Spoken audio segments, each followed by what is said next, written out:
słowa.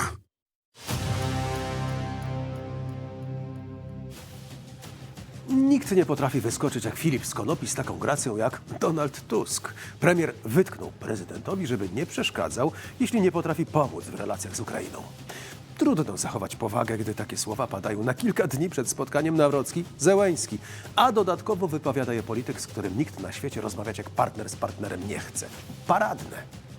Ekspres Plus, Rafał Patyra. Jedziemy. W piątek do Warszawy przyjedzie prezydent Ukrainy Wołodymyr Zełenski. Prezydent Karol Nawrocki chce mu jasno powiedzieć, że może liczyć na wsparcie, ale oczekuje wdzięczności w postaci technologii opracowywanych na Ukrainie. W Ekspresie Plus ostrzeżenie dla kierowców planujących podróż do Zakopanego. 2 najbliższe noce staną pod znakiem remontu tunelu w ciągu tej drogi. Więcej już za chwilę. Zarzuty m.in. prowadzenia pojazdu w stanie nietrzeźwości usłyszał prokurator Dariusz K., który w czwartek spowodował kolizję niedaleko Koła w Wielkopolskiem. Świadkowie podają szokujące szczegóły jego zachowania. Pokażemy Państwu także takie mrożące krew w żyłach sceny z okolic bieguna południowego. Śmiałkowie ścigali się tam w antarktycznym maratonie lodowym. Wygrała zawodniczka z państwa o ciepłym klimacie.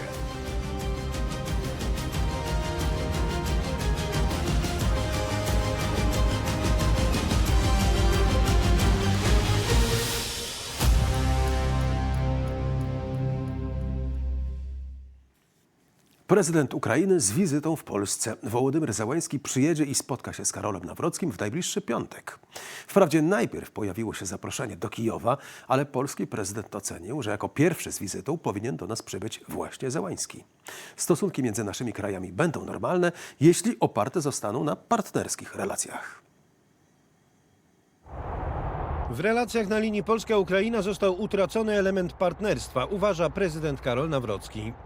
Powinniśmy wspierać Ukrainę i wspieramy ją. Jednocześnie powinniśmy doprowadzić, i wierzę, że mi się to uda, do partnerskiego traktowania Polski przez Ukrainę. Musimy nauczyć się funkcjonować jak partnerzy, a nie jak junior partnerzy. Prezydent podkreślił również, że nie zgadza się na stawianie Polski w roli przedpokoju w sprawach, które są dla nas strategicznie ważne. Podobnie jak inne kraje, Polska również ma swoje oczekiwania wobec Ukrainy. Za przekazaniem polskich myśliwców powinno iść na przykład uzyskanie nowoczesnych ukraińskich technologii dronowych. Podobnego zdania jest lewicowa część opozycji. Chciałbym, żebyśmy zacieśnili współpracę, jeżeli chodzi o kwestie przemysłowo-obronne, bo tutaj zaniedbaliśmy ją, jeżeli chodzi na przykład o technologie dronowe. Prezydent Karol Nawrocki zdradził, że poruszy z prezydentem Ukrainy m.in. sprawę ekshumacji ofiar ludobójstwa na Wołyniu czy nierównej konkurencji ze strony ukraińskich rolników. Ważna informacja dla kierowców planujących przejazd Zakopianką. W nocy z poniedziałku na wtorek i z wtorku na środę w tunelu na trasie S7 zaplanowano prace serwisowe. Będą prowadzone od 22 do 6 rano.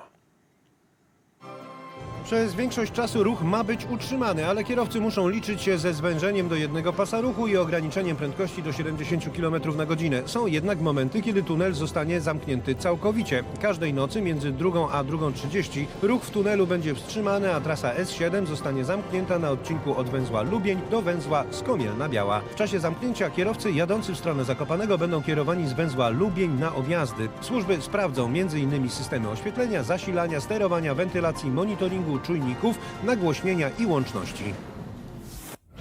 Znalezione w niedzielę w lesie w miejscowości Żelizna niedaleko Radzynia Podlaskiego na Lubelszczyźnie szczątki drona to prawdopodobnie fragmenty tzw. wabika, poinformował wiceszef MSWiA Czesław Mroczek. Obiekt został zabezpieczony przez wojsko i trafi do dalszych badań. Według wstępnych ustaleń to jeden ze styropianowych dronów, które we wrześniu naruszyły polską przestrzeń powietrzną. Rój takich dronów wleciał na terytorium Polski w nocy z 9 na 10 września. Trwa postępowanie mające na celu wyjaśnienie okoliczności tego incydentu.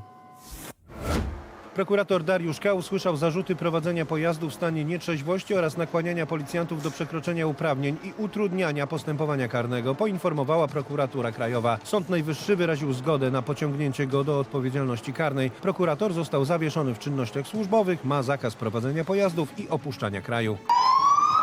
W czwartek na Krajowej 92 w okolicach miejscowości Grzegorzew, niedaleko Koła w Wielkopolskiem, Dariusz K. spowodował kolizję. Po przyjeździe policji prokurator utrudniał badanie trzeźwości, łamiąc ustnik alkomatu, pozorując dmuchanie i powołując się na funkcję prokuratora, a nawet prosić funkcjonariuszy, by dmuchnęli za niego. Po odmowie badania alkomatem została mu pobrana krew do badań, które wykazały ponad 2 promile alkoholu we krwi. W jego samochodzie znaleziono pustą butelkę po alkoholu. Mikołaj nie kojarzy się raczej z figurą typu slim, ale Plus znalazł kilku takich, co odlotowo wyglądają nawet w bikini. Im piernik w tę czy w tamtą nie zaszkodzi. I bardzo dobrze, bo pierniki też u nas będą. Słodziak z tego ekspresu, prawda? Powódź błyskawiczna w Maroku, kataklizm wywołały gwałtowne ulewy na zachodzie kraju. Zginęło co najmniej kilkadziesiąt osób. Za chwilę szczegóły. Mija 86 lat od premiery kultowego filmu Przeminęło z wiatrem. W Ekspresie Plus przypomnimy fabułę tej wyjątkowej amerykańskiej produkcji. Nie zabraknie nas także w Meksyku. Ulicami jego stolicy przebiegli Mikołajowie. Już za moment dowiemy się, skąd ich tam aż tylu się wzięło.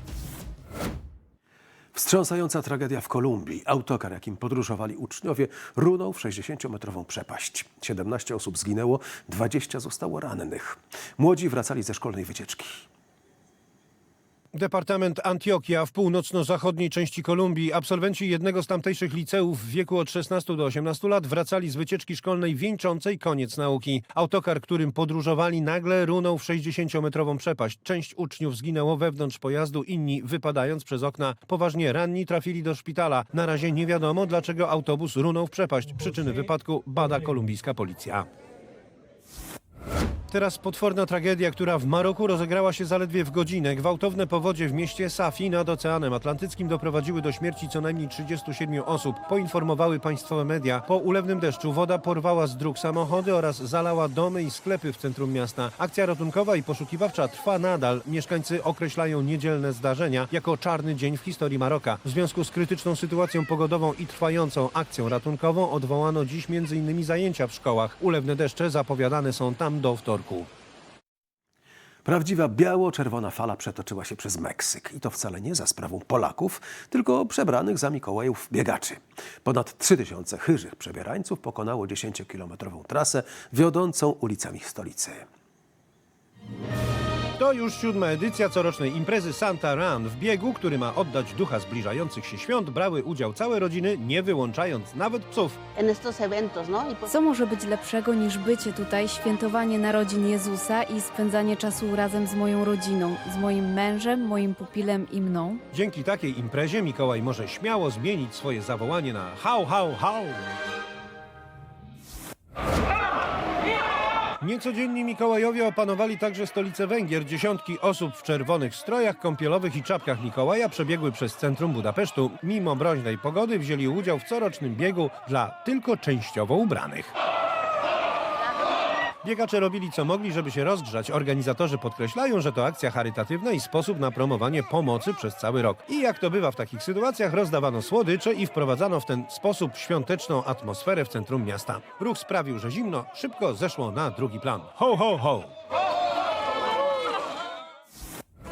Choć bardzo podobne jest to do foki i też pływa i przewraca się na boki, to nie foki, lecz kotiki. We wrocławskim zoo pluskały z radości, bo ich akwarium mieni się w ciemności. Kolorowe ozdoby falują wśród bąbli wody, a kotiki krążą wokół ciekawe tej świątecznej mody. Któż z nas nie słyszał o burzliwych losach Scarlett O'Hary? Bez reszty zakochała się w awanturniku Recie Butlerze i wyszedł z tego melodramat wszechczasów. Monumentalne dzieło romantycznego kina obchodzi dzisiaj swoją rodzinę. Film Przeminęło z wiatrem napełnia nasze oczy rzewnymi łzami dokładnie od 86 lat. Has captured the imagination and acclaim an entire world. Schyłek czasów powszechnego niewolnictwa w Stanach Zjednoczonych. Na tym tle oparto epicką sagę o miłości, stracie i przetrwaniu, rozgrywającą się w czasach wojny secesyjnej i odbudowy amerykańskiego południa. Opowieść pokazuje, jak główna bohaterka Scarlett O'Hara z beztroskiej dziewczyny staje się silną kobietą, po drodze wikłając się w namiętny i skomplikowany romans, podczas gdy jej serce od lat należy do innego. Film Victora Fleminga jest adaptacją powieści Margaret Mitchell. Zdobył 10 Oscarów, w tym za najlepszy film, reżyserię oraz dla pary głównych aktorów. Aż się kurzy, trwa konserwacja książek w Bibliotece Narodowej w Warszawie. Cel konserwacji w bibliotece jest właśnie trochę inny niż muzeum, czyli najważniejsze dla nas jest zachowanie informacji. A jest co konserwować. Zbiory Biblioteki Narodowej liczą blisko 10 milionów egzemplarzy, w tym ponad 24 tysiące rękopisów. Ekspres Republiki życzy mnóstwo radości z każdej przeczytanej strony. Mamy teraz dla Państwa dwie wiadomości, dobrą i złą.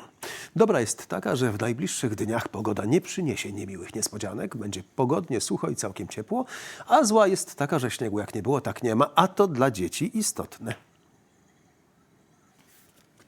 W środę na niebie tylko chmury i słońce, bez opadów. Termometry pokażą do 8 stopni na Podkarpaciu i tylko 3 na północy i zachodzie. Ciśnienie będzie rosło. W czwartek podobnie sucho z przewagą umiarkowanego zachmurzenia.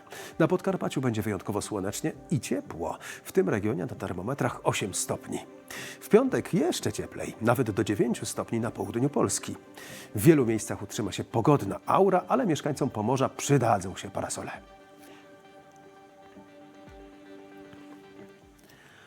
Zimy nie ma, ale sezon sportów zimowych jak najbardziej jest. I to w dodatku sezon olimpijski, w którym trzeba zbierać punkty potrzebne do kwalifikacji na igrzyska w Mediolanie Cortinie. W dobrej formie są nasi łyżwiarze szybcy. Natalia Jabrzyk i Marcin Bachanek wygrali wyścig Pucharu Świata sztafet mieszanych. Nasi panczeniści i panczenistki wyjadą z norweskiego Hamar w dobrych nastrojach. Polacy zdobyli tam 6 medali, w tym 1 złoty. Na najwyższym stopniu podium uplasowała się nasza sztafeta mieszana. Natalia Jabrzyk i Marcin Bachanek pokonali odpowiednio o 5,12 sekundy duety z Norwegii i Austrii. Takie wyniki to bardzo dobre widoki na najbliższą przyszłość. Cierpliwość, precyzja, sokole oko to cechy najlepszych darterów świata uczestniczących w Mistrzostwach Globu. O sprawienie nie lada sensacji otarł się Sebastian Białecki. Polak postraszył legendę darta Stefana Bantinga. 22-latek stoczył ze światową czwórką wyrównany bój. Uległ ostatecznie faworytowi 2-3. Porażka boli, ale Białecki może wracać do domu z podniesioną głową. Czy Australia kojarzy się ze śniegiem? Oczywiście, że nie. Mimo wszystko miłośników mrozu tam nie brakuje. Udowodniła to biegaczka Catherine Drysdale. Jako pierwsza kobieta na świecie zdobyła tytuł Antarctic Ice Marathon, który odbył się zaledwie 600 mil od bieguna południowego. 42 km biegu w temperaturze minus 15 stopni Celsjusza. Prawdziwa królowa śniegu. A na koniec surfing, jakiego świat nie widział. U wybrzeży miasteczka Nazaré w Portugalii odbyły się zawody Big Wave Challenge. Śmiałkowie pruli po falach, które nawet nie mieszczą się w kadrze kamery. Fale sięgały aż 20 metrów wysokości. Tysiące kibiców śledziło poczynania najodważniejszych surferów globu. Aquaman ma solidną konkurencję. Ach, lubelskie, jakie cudne, śpiewa się w Kozimgrodzie od pokoleń. Kto był w Lublinie, to wie, że to miasto z duszą, gdzie tradycja przenika się z nowoczesnością i gdzie ogląda się Republikę. Ten piernik powstał w kultowej, najstarszej w mieście cukiernio-kawiarni położonej przy krakowskim Przedmieściu. Wyszedł spod ręki samego właściciela, pana Krzysztofa Chmielewskiego. I my tam byliśmy, miód i piernik jedliśmy i serdecznie dziękujemy.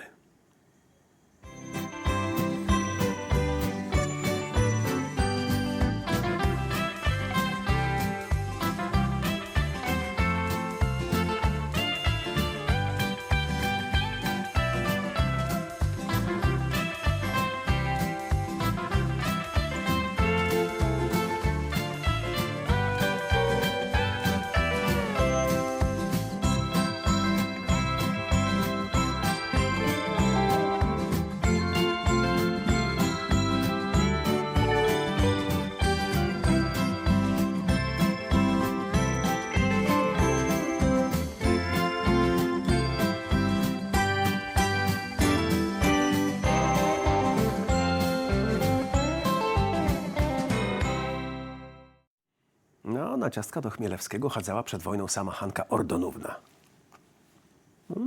Dobry miała gust, trzeba przyznać. Gdy załoga naszego ekspresu będzie zajadała się piernikami, nasi koledzy z programu Dzisiaj rzucą się w wir intensywnej pracy. Jej efekty będzie można zobaczyć o 19:00. Kartel medialny III RP w akcji. Na celowniku szef BBN Sławomir Cęckiewicz. Włodzimierz Czarzasty atakuje prezydenta Karola Nawrockiego. Groźna umowa z Mercosur. Europa walczy o swoje, a rząd Tuska milczy.